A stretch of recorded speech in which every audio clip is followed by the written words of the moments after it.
Fel cenedl, rydym yn defnyddio tua 60,000 tunnell o gartonau bob blwyddyn.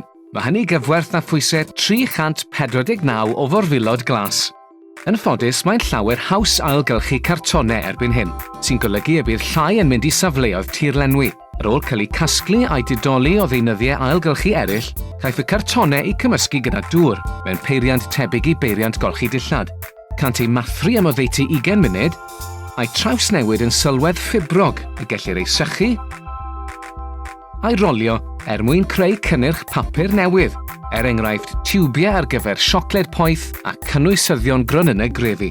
Caiff leinin y carton sy'n cael ei gynhyrchu o blastig ac alwminiwm ei wahanu a'i ddefnyddio i wneud dodrefn gardd, matiau chwarae ac adnoddau adeiladu.